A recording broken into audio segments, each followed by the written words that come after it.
Hello, welcome to this video. I'm Somi, physiotherapist, nutrition expert, and coach from FitBoss and G. In this channel, we are so passionate about living our best life through our lifestyle, health, fitness, nutrition, and all of that good stuff. So if it's something you are interested in and you want to join the super fun, health conscious gang, then just hit the subscribe button, the bell, and let's do this together, okay?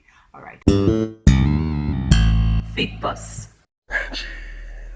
Are you bloated, gassy, having some discomfort from indigestion? Then I'm here to help. Whether it's happening to you right now, or it has happened in the past, or is something that happens to you frequently, then this video is one to watch, because we are discussing one, what causes bloating and gas. Are there some specific foods that are the culprits? Then I'll be giving you a list of some foods that are known to be the most common culprits of bloating, gas, indigestion. I'll be telling you what to do to still have these foods. If they are foods you love, you don't have to give them up. I'll be telling you what to do to still have them, but not the bloating and gas and indigestion that they come with. And secondly, we'll be discussing some quick remedies that definitely help and take care of the bloat when and if they come. Bloating is not the same thing as constipation. It can happen on its own, or it could be a byproduct or a complication, a side effect of constipation, right?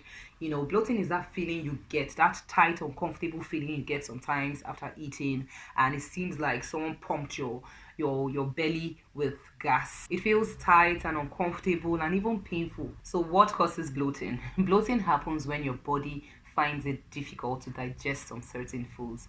Then it stays long in the colon. It stays too long in the colon, and the longer it stays, the more the bacteria does its best to try and break down and digest these foods. And as it's doing so, gases are emitted like methane, hydrogen, and all that, which now gives you that gassy, bloated feeling. Some common foods that cause it are: 1, cruciferous vegetables like cabbage, cauliflower, broccoli, kale. They contain this sugar called Raffinose, which our systems cannot digest. It's definitely something that affects some people more than others. A little bloating is not necessarily a bad thing, but if it causes you severe discomfort and even pain, then something has to be done about it. So if you still love those vegetables and you want to consume them, what you can do is: 1, don't take them at night or just before you lie down, because digestion is slower, way slower when you are inactive. So you can imagine taking these things and digestion is slower, and they're going to be hard on your digestive system.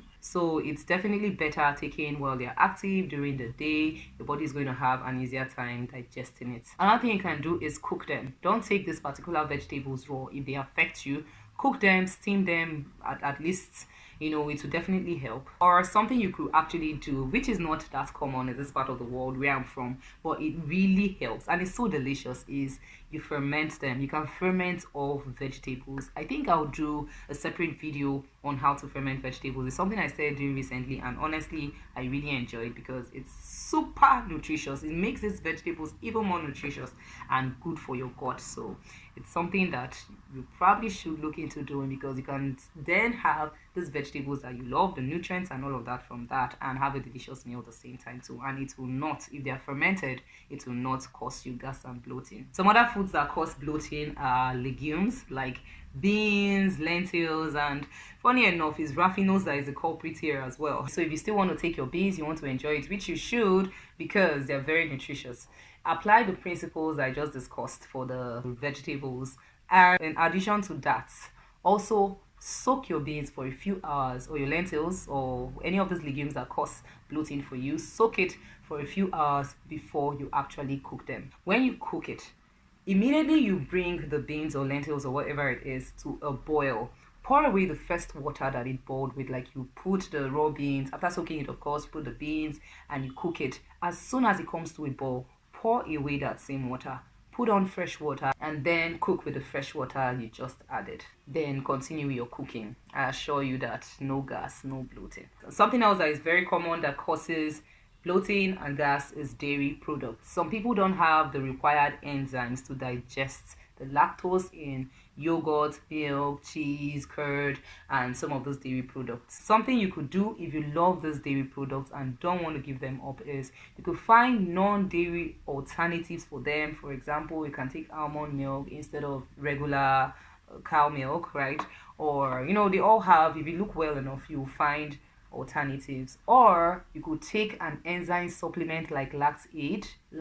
Yes, it helps you digest the lactose very easily. Another notable culprit is junk food. Because of the high trans fat and sodium content in this junk food, it causes digestive issues, it causes bloating, gas, constipation, and all of that. So yeah, that's another culprit. Something else to look out for, something else to note is that stress can actually cause bloating. Yes, stress releases cortisol, which causes inflammation in the midsection. So if you're having persistent inflammation in your midsection and it's not food related, it's just stress, and you should look into that, right?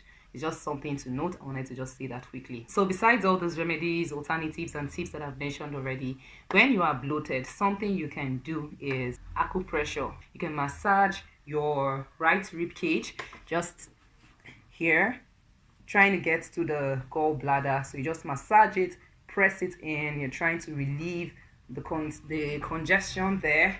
You just do that for like 2 minutes, and when you are done, it will definitely help.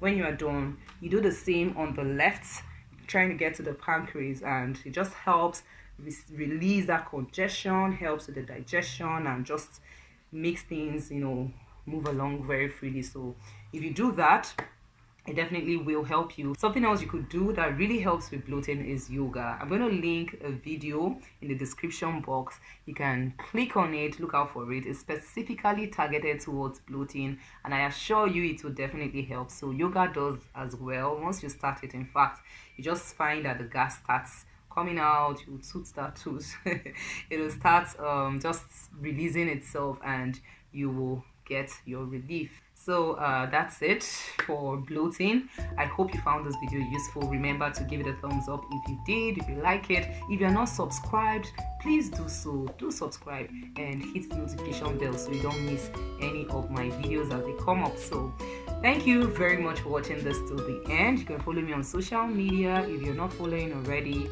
Thank you and have a very blessed day. I'll see you in my next video.